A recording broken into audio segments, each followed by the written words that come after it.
지금부터 들려드릴 이야기는 욕심이 어떻게 사람의 목숨을 앗아가는지 그 무섭고도 서글픈 사연입니다. 조선 중엽 영남 땅 어느 고을에 박서방과 최서방이라는 두 약장수가 살고 있었지요. 박서방은 45살로 성품이 온화하고 욕심이 없기로 소문난 사람이었습니다. 아내와 슬아의 아들 둘, 딸 하나를 두었는데 비록 가난하게 살았지만 늘 웃음이 끊이질 않는 집안이었어요. 약초 장사를 하며 근근히 살아가되 남을 속이는 일은 절대 하지 않았거든요. 최서방은 43으로 박서방보다 2살 아래였습니다. 영리하고 말재주가 좋아서 약초를 팔 때면 손님들을 잘 구슬렸지요. 아내와 아들 하나, 딸 하나를 두었는데 박서방보다는 살림이 조금 나은 편이었습니다. 하지만 최서방은 늘 더 많은 것을 바라는 성미가 있었어요. 두 사람이 어찌 인연을 맺게 되었는고 하니 그것도 참 재미있는 사연이 있습니다. 지금으로부터 꼭 20해 전 박서방이 25살 되던 해봄이었지요. 박서방이 처음 약초 장사를 시작하려고 장터에 나갔을 때였습니다. 그때는 약초에 대해 아는 것도 별로 없고 장사 수완도 없어서 하루 종일 앉아 있어도 약초 한 뿌리 팔지 못했어요. 해가 뉘엿뉘엿 넘어가는데 빈 보따리만 안고 앉아 있으니 그 마음이 얼마나 답답했겠습니까? 그때 옆에서 약초를 팔던 최서방이 다가왔습니다. 이복의 첫 장사인가 보구먼. 약초 장사는 말이지 그냥 팔면 안 되네. 이 약초가 어디에 좋고 어떻게 다려 먹어야 하는지 손님에게 알려줘야 한다네. 최서방은 친절하게 약초 파는 법을 알려주었고 심지어 자기 손님까지 박서방에게 돌려주었어요. 그날 저녁 박서방은 생전 처음으로 약초를 팔아 돈 몇 푼을 벌었고 최서방에게 진심으로 고마워했지요. 그 일을 계기로 두 사람은 벗이 되었습니다. 장터에 나갈 때면 나란히 자리를 펴고 약초를 캐러 산에 갈 때도 늘 함께 했어요. 박서방은 최서방의 영리함을 배웠고 최서방은 박서방의 정직함을 본받았습니다. 자네는 정말 거짓말을 모르는 사람일세. 그게 자네의 장점이야. 최서방이 종종 이렇게 말하곤 했지요. 두 사람은 봄이면 산나물을, 여름이면 약초를, 가을이면 버섯을, 겨울이면 묵은 뿌리를 캐러 다녔습니다. 비가 오나 눈이 오나 함께 산을 오르내리며 우정을 쌓아갔어요. 물론 두 사람의 성격은 달랐습니다. 박서방은 오늘 이만큼 벌었으면 족하네. 집에 가서 마누라가 끓여놓은 된장찌개나 먹어야지 하는 사람이었고 최서방은 조금만 더 벌면 기와집도 장만하고 자식들 혼사도 치를 수 있을 텐데 하고 늘 더 많은 것을 바라는 사람이었거든요. 세월이 흘러 두 사람 모두 나이가 들었습니다. 박서방은 45, 최서방은 43이 되었지요. 자식들도 훌쩍 컸습니다. 그해 가을이었습니다. 추석이 코앞인데 두 집 모두 형편이 넉넉지 못했어요. 박서방네는 특히 더 어려웠지요. 큰아들이 혼인을 해야 하는데 예물 장만할 돈이 없었거든요. 여보게 최서방. 이번에 깊은 산으로 한번 들어가 보세. 요즘 귀한 약초가 귀하다고 하니 깊은 산에 들어가면 뭔가 좋은 것이 있을 거야. 박서방이 제안했습니다. 최서방도 고개를 끄덕였어요. 그래, 우리 나이가 이제 40을 넘었으니 깊은 산 들어가기도 이번이 마지막 일지 모르네. 가을 약초가 제일 약효가 좋다고 하니 한번 해보세나. 두 사람은 집에 돌아가 보따리를 챙겼습니다. 며칠치 식량과 곡괭이, 작은 삽, 밧줄을 챙기고 약초를 담을 광주리도 준비했지요. 이튿날 새벽 동이 트기도 전에 두 사람은 집을 나섰습니다. 박서방의 아내가 보따리를 건네며 말했어요. 서방님 조심해서 다녀오세요. 무리하지 마시고요. 눈가에 걱정이 가득했습니다. 최서방의 아내도 나와서 배웅했지요. 영감, 이번에는 꼭 귀한 약초 좀 캐오세요. 애들 혼사 걱정에 잠도 못 자겠어요. 두 아내의 말이 사뭇 달랐지만 두 사람은 힘차게 고개를 끄덕이고 길을 나섰습니다. 마을을 벗어나 산길로 접어들자 아침 이슬이 신발을 적셨어요. 풀벌레 소리가 가을의 깊이를 알려주었지요. 여보게 박서방. 오늘은 날씨도 좋고 마음도 든든하네. 왠지 좋은 일이 생길 것 같지 않은가? 최서방이 싱글벙글 웃으며 말했습니다. 그러게 말일세. 하늘이 우리 같은 가난뱅이들에게도 복을 주실 거야. 박서방도 웃으며 대꾸했지요. 산길은 험했습니다. 바위투성이 길을 기어오르고 가시덤불을 헤치고 개울을 건너야 했어요. 해가 중천에 떴을 때쯤 두 사람은 마을 사람들도 잘 오지 않는 깊은 산속에 도착했습니다. 자, 이제부터 눈을 크게 뜨고 다니세. 귀한 약초는 사람의 손길이 닿지 않은 곳에 있는 법이니까. 박서방이 말했습니다. 두 사람은 이곳저곳을 뒤지며 약초를 캤어요. 더덕, 도라지, 오미자, 작은 산삼뿌리도 몇 개 건졌지요. 그런데 큰 것은 없었습니다. 해가 서쪽으로 기울기 시작했어요. 여보게, 오늘은 여기서 자고 내일 더 깊이 들어가 보세. 최서방이 제안했습니다. 그날 밤 두 사람은 바위 밑에서 잠을 잤습니다. 모닥불을 피우고 가져온 주먹밥을 나눠 먹었지요. 별이 쏟아질 듯 많았고 어디선가 부엉이 소리가 들려왔습니다. 이튿날 아침 두 사람은 더욱 깊은 산속으로 들어갔습니다.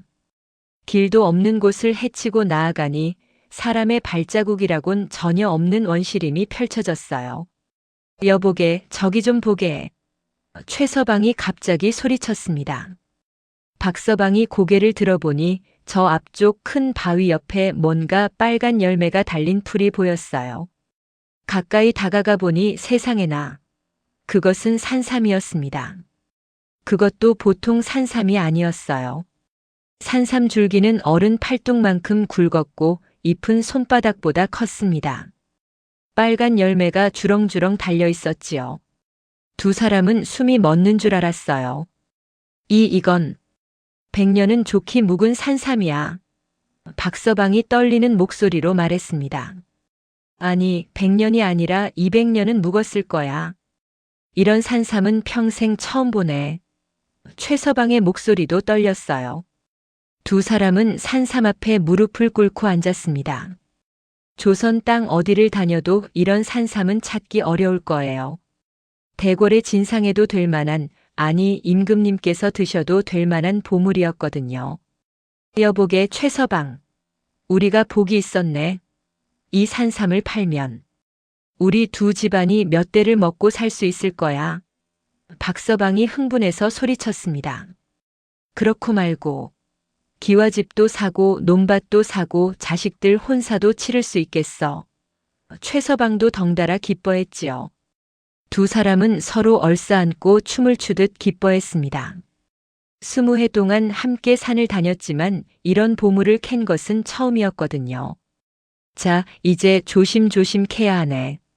뿌리가 다치면 안 되니까. 박서방이 정신을 가다듬으며 말했습니다. 두 사람은 정성스럽게 산삼 주변의 흙을 파기 시작했어요. 곡괭이 대신 작은 나무 막대기로 조심조심 흙을 걷어냈지요. 한 치, 두 치, 세 치. 점점 더 깊이 파들어갔습니다. 해가 중천에 떴을 때 드디어 산삼 뿌리가 모습을 드러냈어요.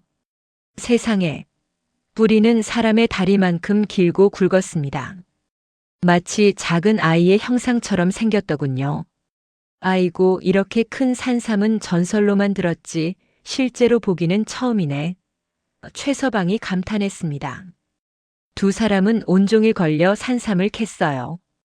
뿌리가 조금이라도 상하지 않도록 정성을 다했지요. 해가 서산에 기울 무렵 드디어 산삼을 온전히 캐냈습니다. 박서방이 조심스럽게 산삼을 들어 올렸어요. 무겁기도 하구먼. 이 산삼 무게만 해도 서근은 될 것 같네. 여보게, 이걸 팔면 얼마나 받을 수 있을까? 최서방이 물었습니다. 글쎄, 100냥? 아니 200냥도 받을 수 있을지 모르네. 박서방의 눈이 반짝였어요. 200냥이면 두 집안이 평생 먹고 살 수 있는 큰돈이었습니다. 논밭을 사고도 남을 돈이었지요. 자, 이제 산을 내려가세. 해가 지기 전에 움막이 있는 곳까지는 가야 할 거야. 박서방이 산삼을 광주리에 담으며 말했습니다.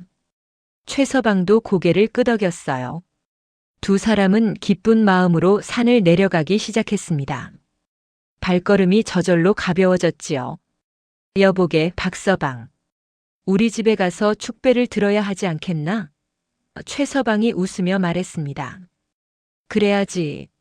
자네 집에서 한 잔, 내 집에서 한 잔 해야지. 박서방도 신이 나서 대꾸했어요. 그런데 한참을 걷다가 최서방이 문득 멈춰 섰습니다. 잠깐 여보게. 우리 이 산삼을 어떻게 나눌 거지? 박서방도 걸음을 멈췄어요. 글쎄, 반씩 나누면 되지 않겠나? 반씩? 최서방의 얼굴에 미묘한 표정이 스쳤습니다. 그런데 말일세, 이 산삼을 처음 발견한 사람이 누구인가? 그야. 자네가 먼저 봤지. 박서방이 대답했어요. 그렇다면 내가 더 많이 가져가는 게 당연하지 않겠나? 최서방의 목소리에 묘한 기운이 실렸습니다. 박서방은 당황했어요.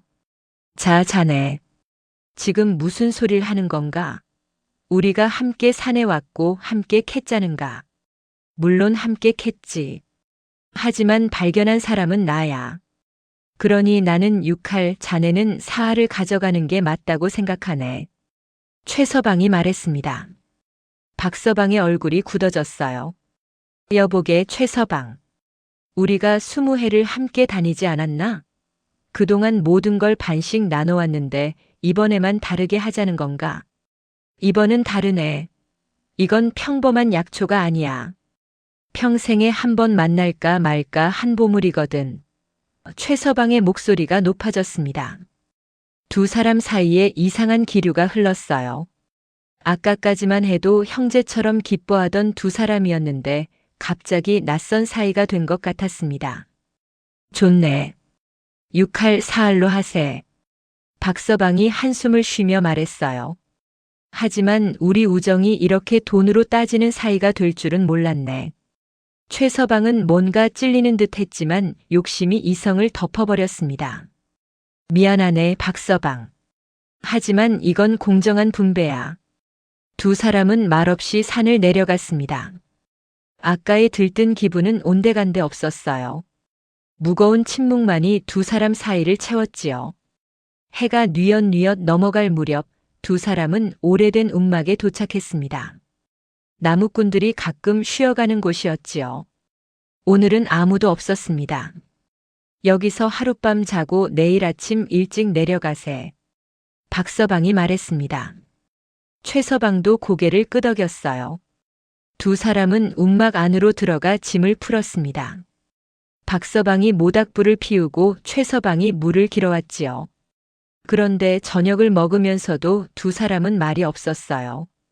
예전 같으면 이런저런 이야기를 나누며 웃었을 텐데 오늘은 그저 밥만 먹고 있었습니다. 식사를 마친 후 박서방이 산삼을 꺼내 천으로 싸서 광주리에 넣었어요. 그리고 광주리를 자기 곁에 두었습니다. 최서방이 그 모습을 보고 말했어요. 여보게, 그 산삼을 자네가 가지고 있으려고. 왜? 자네가 가지고 있겠나? 박서방이 되물었습니다.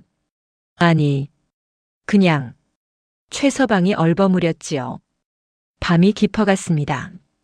움막 밖에서는 바람소리가 쌩쌩 불었고 어디선가 짐승 울음소리도 들려왔어요. 자네 먼저 자게. 내가 불을 지키고 있을 테니. 박서방이 말했습니다.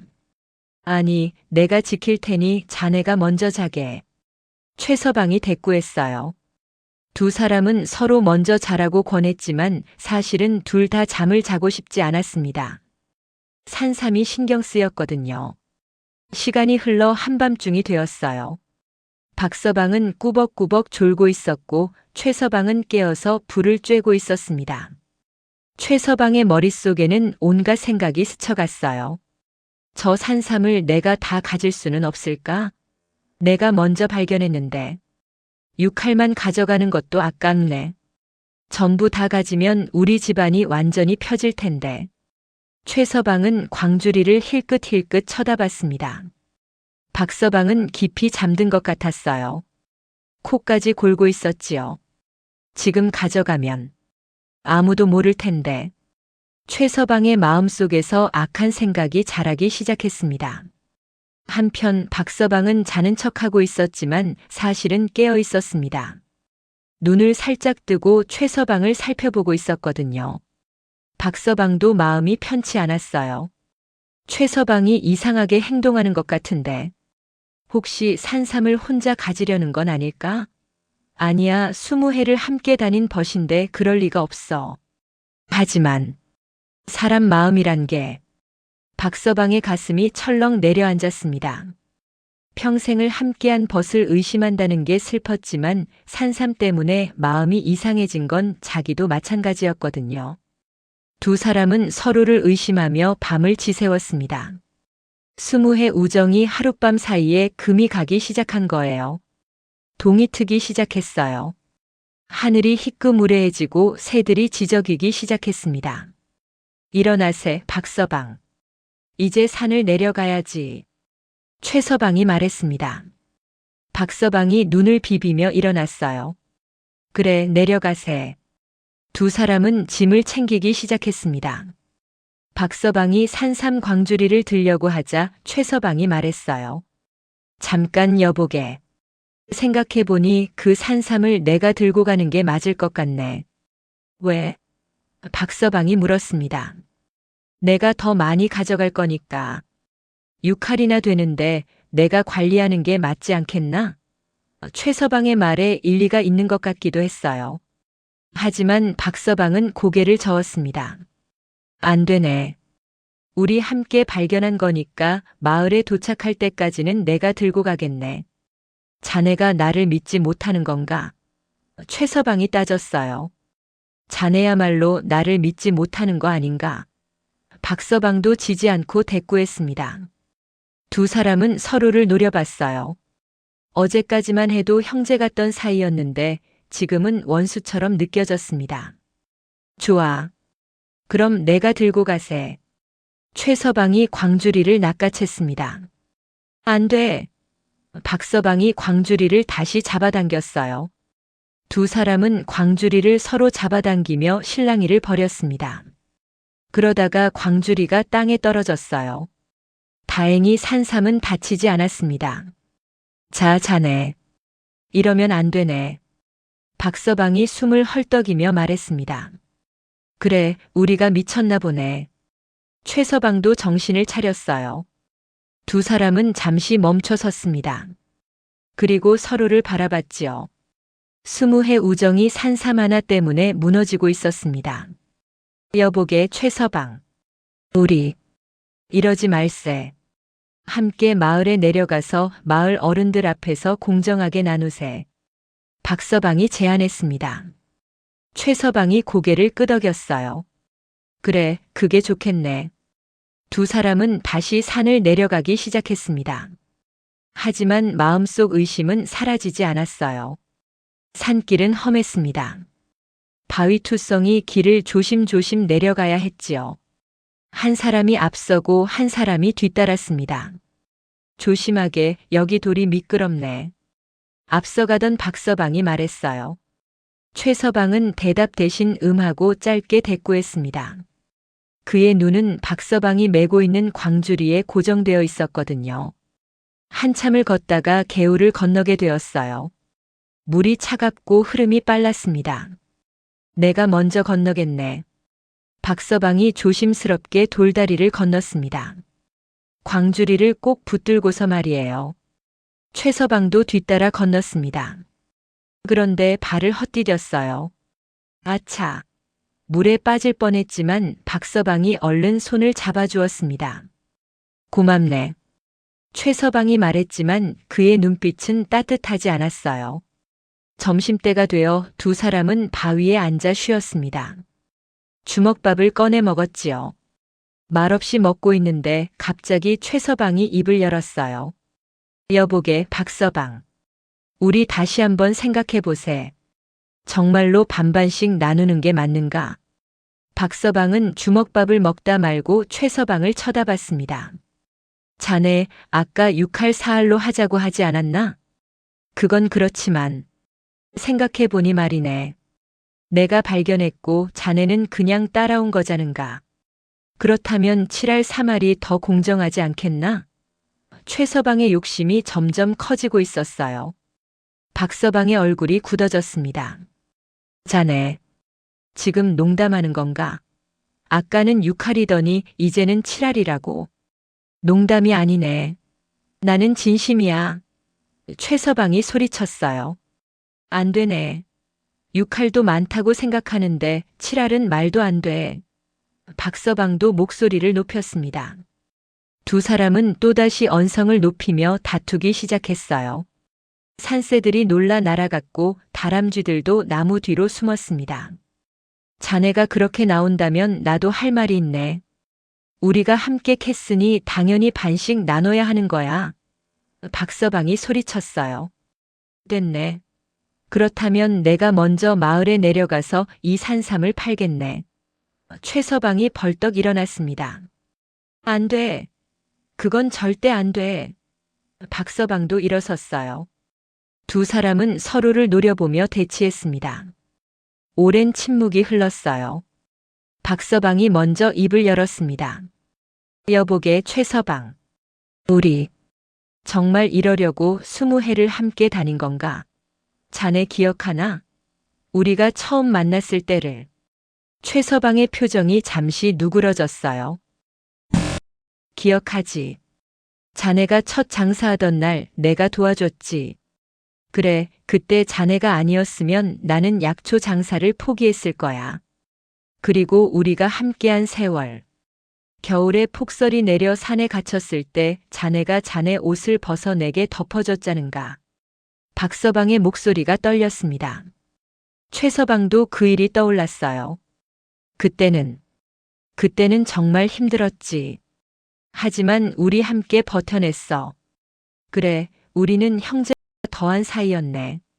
그런데 이제 산삼 하나 때문에 원수가 되려는 건가? 박서방이 물었습니다. 최서방은 말없이 고개를 숙였어요. 양심이 찔렸지만 산삼에 대한 욕심을 버릴 수가 없었습니다. 알겠네. 7할 3할로 하세. 하지만 이게 마지막이야. 박서방이 한숨을 쉬며 말했습니다. 최서방은 고개를 들었어요. 하지만 그의 마음속에는 더 큰 욕심이 자라고 있었습니다. 7할도 아깝다. 전부 다 내 것이 되면 우리 집안이 완전히 일어설 텐데. 두 사람은 다시 산을 내려갔습니다. 해가 서쪽으로 넘어가고 있었어요. 이대로 가면 해가 지기 전에 마을에 도착하지 못할 것 같았습니다. 여보게, 오늘 밤도 산에서 자야 할 것 같네. 박서방이 말했습니다. 그래, 어쩔 수 없네. 최서방이 대꾸했어요. 두 사람은 커다란 바위 밑에 자리를 잡았습니다. 모닥불을 피우고 남은 주먹밥을 나눠 먹었지요. 밤이 되었습니다. 달은 없고 별만 가득했어요. 바람이 차가웠습니다. 내가 먼저 자겠네. 박서방이 말하고는 누웠습니다. 광주리는 자기 머리맡에 두었어요. 최서방은 불을 쬐며 앉아 있었습니다. 그의 눈은 광주리를 계속 쳐다보고 있었지요. 시간이 흘렀습니다. 박서방의 코 고는 소리가 들렸어요. 깊이 잠든 모양이었습니다. 최서방의 마음속에서 악마가 속삭였어요. 지금이야. 저 산삼을 가지고 도망가. 혼자 다 가지면 100냥이 넘는 돈을 벌 수 있어. 자식들 혼사도 치르고 기와집도 사고 평생 편하게 살 수 있어. 최서방은 천천히 일어났습니다. 발소리를 죽이며 광주리 쪽으로 다가갔지요. 최서방의 손이 광주리에 닿았습니다. 심장이 쿵쾅쿵쾅 뛰었어요. 조심스럽게 광주리를 들어 올렸습니다. 박서방은 여전히 코를 골며 자고 있었지요. 미안하네, 박서방. 하지만 이건 내가 발견한 거야. 원래 내 것이라고. 최서방은 마음속으로 변명하며 광주리를 들고 슬금슬금 자리를 떠났습니다.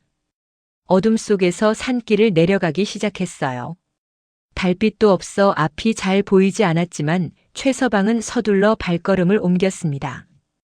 그런데 그때였어요. 어디 가는 건가, 최서방? 뒤에서 박서방의 목소리가 들렸습니다.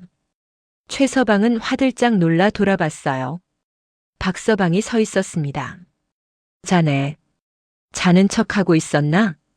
그래, 자네가 무슨 짓을 할지 알고 있었네. 박서방의 목소리에 분노가 섞여 있었어요. 나는. 최서방이 말을 더듬었습니다. 20해를 함께 다닌 벗을 배신하려고. 어떻게 그럴 수가 있나? 박서방이 소리쳤습니다. 미안하네, 박서방. 하지만 나도 살아야 하지 않겠나? 우리 집도 가난하고 자식들 혼사 걱정에 잠도 못 자고. 최서방이 변명했어요. 자네 집만 가난한가? 내 집도 마찬가지야. 하지만 나는 자네를 배신하지 않았네. 박서방이 다가왔습니다. 그 산삼을 내놓게. 박서방이 손을 뻗었습니다. 안 돼. 이건 내 거야. 최서방이 광주리를 꼭 안고 뒤로 물러섰어요. 자네가 그렇게 나온다면 어쩔 수 없네. 박서방이 달려들었습니다. 두 사람은 어둠 속에서 산삼을 빼앗으려 몸싸움을 벌였어요. 광주리를 서로 잡아당기고 밀치고 붙잡았습니다. 놓게. 이건 내 거라고. 최서방이 소리쳤어요. 아니야. 우리 것이야. 반씩 나눠야 해. 박서방도 지지 않고 소리쳤습니다. 두 사람은 산비탈을 굴러다니며 싸웠습니다. 나무에 부딪히고 바위에 긁히면서도 광주리를 놓지 않았어요. 그런데 그때였습니다. 최서방이 있는 힘을 다해 박서방을 밀어냈어요. 물러서. 박서방은 뒤로 비틀거렸습니다. 그리고 그 뒤에는 절벽이 있었어요. 아! 박서방이 비명을 지르며 절벽 아래로 떨어졌습니다. 박서방. 최서방이 소리쳤지만 이미 늦었어요. 쿵. 멀리서 무언가 땅에 떨어지는 소리가 들렸습니다. 그리고 침묵. 최서방은 그 자리에 얼어붙었어요. 다리가 후들후들 떨렸습니다.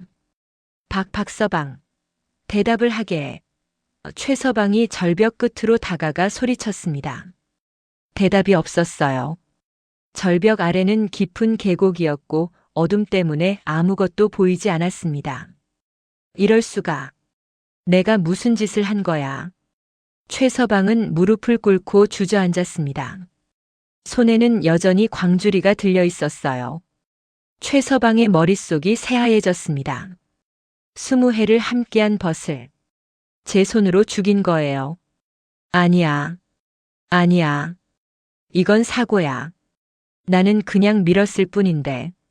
최서방은 혼잣말을 중얼거렸습니다. 하지만 박서방이 죽은 건 사실이었어요. 산삼을 빼앗으려다가 제 손으로 벗을 죽인 겁니다. 최서방은 한참 동안 그 자리에 주저앉아 있었습니다. 몸이 떨리고 식은땀이 흘렀어요. 가슴이 두근거려 숨쉬기가 힘들었습니다. 어떡하지? 어떡하지? 최서방의 머릿속은 온통 혼란스러웠어요. 그때 광주리 안에서 산삼이 보였습니다. 달빛을 받아 은은하게 빛나는 산삼. 저 때문에 벗이 죽었어요. 최서방은 산삼을 꺼내 손에 쥐었습니다. 무겁고 차가웠어요. 동이 터오기 시작했습니다. 최서방은 밤새 그 자리에 앉아 있었어요. 산을 내려가야 해. 마을로 가야 해. 최서방은 비틀거리며 일어났습니다. 하지만 다리에 힘이 없었어요. 몇 걸음 걷다가 주저앉고 다시 일어나 걷기를 반복했습니다. 산을 내려가는 동안 최서방의 머릿속에는 박서방의 모습이 계속 떠올랐어요. 처음 만났을 때 함께 웃던 때, 어려운 일을 함께 겪던 때. 모든 기억이 파노라마처럼 지나갔습니다. 나는 사람을 죽였어. 20해벗을 죽였어. 최서방의 양심이 그를 짓눌렀습니다. 해가 중천에 떴을 때 최서방은 마을 입구에 도착했습니다. 마을 사람들이 보였어요. 아니, 최서방, 혼자 왔나? 박서방은? 마을 사람들이 물었습니다. 박서방은?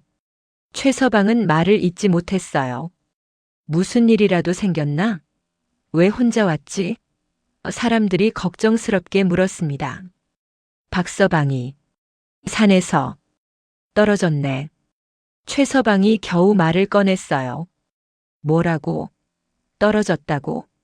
사람들이 놀라 소리쳤습니다. 절벽에서, 실족해서. 최서방은 거짓말을 했습니다. 진실을 말할 수가 없었거든요. 마을 사람들이 급히 산으로 올라갔습니다. 하루가 걸려 박서방의 시신을 찾았어요. 절벽 아래 계곡에서 차갑게 식어 있었습니다. 박서방의 아내와 자식들이 통곡했습니다. 영감, 아버지. 그 울음소리가 온 마을에 퍼졌어요. 최서방은 멀찍이 서서 그 광경을 지켜봤습니다. 가슴이 찢어지는 것 같았어요. 하지만 다가갈 용기가 없었습니다. 박서방의 장례를 치르는 동안 최서방은 집에만 틀어박혀 있었어요. 사람들을 볼 면목이 없었거든요. 산삼은 집 뒷곁 항아리에 숨겨두었습니다. 팔아야 하는데 팔 수가 없었어요. 저것을 보면 박서방의 얼굴이 떠올랐거든요. 며칠이 지났습니다. 최서방의 아내가 물었어요. 영감, 무슨 일이 있었어요? 얼굴이 왜 그래요? 아무것도 아니야. 최서방은 고개를 돌렸습니다. 박서방이 돌아가신 게 많이 슬프신가 봐요. 그렇게 가까운 사이였으니. 아내는 남편을 위로했습니다. 하지만 최서방은 위로받을 자격이 없었어요. 제가 박서방을 죽였으니까요.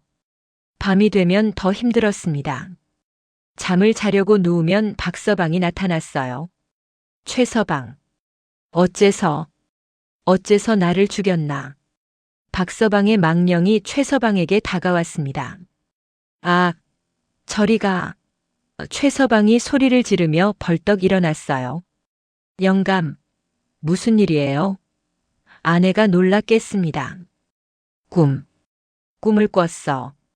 최서방은 식은땀을 흘리고 있었어요. 이런 일이 매일 밤 반복되었습니다. 박서방의 망령이 나타나 최서방을 괴롭혔어요. 산삼을 돌려줘. 그건 내 것도 있었는데. 살려줘. 나를 다시 살려줘. 우리 자식들이 어떻게 살겠나. 어떻게. 최서방은 밤마다 비명을 지르며 깼습니다. 점점 수척해져 갔어요. 낮에도 환청이 들렸습니다. 거리를 걷다가 박서방의 목소리가 들리는 것 같아 뒤를 돌아봤지만 아무도 없었어요. 장터에 갔다가 박서방과 비슷한 사람을 보면 심장이 철렁 내려앉았습니다. 최서방은 점점 미쳐가고 있었어요. 한 달이 지났습니다. 최서방은 완전히 다른 사람이 되어 있었어요. 야윗고 눈빛은 흐려졌으며 말도 잘하지 않았습니다. 영감, 약방에 가봐요. 몸이 이상해요. 아내가 걱정했습니다. 괜찮다니까. 최서방은 고개를 저었어요. 하지만 괜찮지 않았습니다. 밥도 제대로 먹지 못하고 잠도 자지 못했어요. 양심의 가책이 그를 괴롭혔거든요. 어느 날 최서방은 집 뒷곁으로 가서 항아리를 꺼냈습니다. 산삼이 들어있는 항아리였어요. 산삼을 꺼내 들여다봤습니다. 여전히 크고 잘생긴 산삼이었지요. 하지만 이제는 보물이 아니라 저주처럼 느껴졌어요. 이것 때문에 박서방이 죽었어. 최서방이 중얼거렸습니다. 산삼을 팔까 생각도 해봤지만 팔 수가 없었어요. 이걸 팔면 박서방을 배신하는 것 같았거든요. 그렇다고 버릴 수도 없었습니다. 이건 평생에 한 번 만날까 말까 한 보물이었으니까요. 최서방은 산삼을 다시 항아리에 넣고 땅에 묻었습니다. 아주 깊이 묻어버렸어요. 계절이 바뀌었습니다. 가을이 지나고 겨울이 왔어요. 최서방은 날로 쇠약해져 갔습니다. 기침을 자주 했고 몸에 열이 나기 시작했어요. 영감, 이러다 큰일 나요. 의원을 불러야겠어요. 아내가 급히 의원을 불러왔습니다. 의원이 맥을 짚어보고는 고개를 저었어요. 이건 병이 아니라 마음의 병입니다. 무슨 큰 걱정거리라도 있으십니까? 아니, 없네. 최서방은 고개를 저었어요. 하지만 의원은 알고 있었습니다. 최서방의 얼굴에서 죄책감과 두려움이 보였거든요. 마음을 편히 가지셔야 합니다. 그렇지 않으면 의원은 말을 잇지 못했습니다. 며칠 후 최서방은 완전히 누워버렸어요. 일어날 수가 없었습니다. 아내와 자식들이 간호했지만 최서방의 상태는 나아지지 않았어요. 영감, 무슨 일이 있었던 거예요? 말해줘요. 아내가 울며 물었습니다. 최서방은 말하고 싶었습니다. 이 고통을 털어놓고 싶었어요. 하지만 말할 수가 없었어요. 진실을 말하면 모든 게 끝나니까요. 어느 날 밤 최서방의 상태가 급격히 나빠졌습니다. 영감, 영감. 아내가 최서방을 흔들었지만 대답이 없었어요. 최서방은 헛소리를 하기 시작했습니다. 박서방, 미안하네. 정말 미안해. 내가 잘못했어. 산삼은 자네 것도 있었는데. 영감이 무슨 말을 하는 거예요? 아내는 영문을 몰랐습니다. 절벽에서 내가 밀었어. 나 때문에 죽었어. 최서방이 울부짖었어요. 아내는 그제야 무슨 일이 있었는지 짐작했습니다. 손으로 입을 막고 놀라움을 감추지 못했어요. 산삼은 항아리에 뒷곁에 묻혀 있어. 최서방이 마지막으로 말했습니다. 그리고 숨이 끊어졌어요.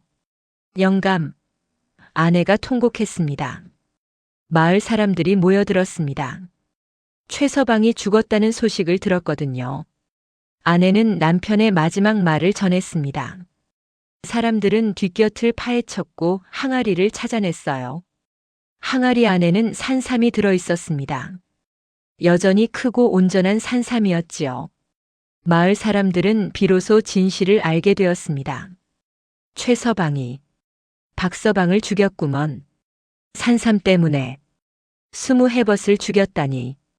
욕심이 사람을 죽인 거야. 사람들은 혀를 차며 안타까워했습니다. 박서방의 아내가 산삼을 보러 왔어요. 그 산삼 때문에 남편이 죽었던 것입니다. 이게 그 산삼인가요? 박서방의 아내는 눈물을 흘렸습니다. 마을 사람들은 의논 끝에 산삼을 두 집안에 나눠주기로 했습니다. 반은 박서방의 집안에, 반은 최서방의 집안에 주었지요. 하지만 두 집안 모두 산삼을 팔지 않았습니다. 차마 팔 수가 없었거든요. 그 산삼에는 피가 묻어 있었으니까요. 결국 산삼은 절에 시주했습니다. 두 사람의 명복을 빌기 위해서였지요. 박서방과 최서방 두 사람 모두 산삼 때문에 목숨을 잃은 겁니다. 한 사람은 절벽에서 떨어져 죽었고 한 사람은 양심의 가책으로 병들어 죽었어요. 이 이야기는 마을에서 마을로 퍼져나갔습니다. 욕심을 부리면 안 된다. 의리를 저버리면 화를 입는다. 양심을 속일 수는 없다. 사람들은 이 이야기를 자식들에게 들려주며 교훈을 전했어요. 어느 날 한 선비가 이 마을을 지나가다 이야기를 듣고 글을 지었습니다. 탐욕은 화근이요, 의리는 보배로다. 재물은 생불여사요, 벗은 생사불망이라. 탐욕은 화를 부르는 근원이고 의리는 보배라는 뜻이었지요. 재물은 살아도 없는 것이지만 벗은 살아서나 죽어서나 잊을 수 없다는 말이었습니다. 세월이 흘렀습니다. 박서방의 자식들과 최서방의 자식들은 서로 만나면 목례를 하고 지나갔어요. 말은 없었지만 두 집안 모두 깊은 슬픔을 간직하고 있었습니다. 사람들은 그 산을 산삼산이라고 불렀습니다. 그리고 더 이상 그 산에는 산삼을 캐러 가지 않았어요. 욕심이 부른 비극을 잊지 않기 위해서였습니다. 자, 여러분. 지금까지 산삼에 얽힌 두 약장수의 슬픈 이야기를 들려드렸습니다. 이 이야기가 우리에게 전하는 교훈은 무엇일까요? 첫째, 욕심은 모든 화의 근원입니다. 최서방은 처음에는 육할만 바랐지만 점점 욕심이 커져 결국 전부를 가지려다 벗을 잃고 자기 목숨마저 잃었어요. 우리가 가진 것에 만족하고 분수를 지키며 사는 것이 얼마나 중요한지 알 수 있습니다. 둘째, 의리와 우정은 돈보다 귀합니다. 20해를 함께한 벗 형제보다 더한 사이였던 두 사람이 산삼 하나 때문에 원수가 되었어요. 세상에 돈보다 귀한 것이 바로 사람과의 관계입니다. 가족, 친구, 이웃과의 정이 진정한 재산이지요. 셋째, 양심을 속일 수는 없습니다.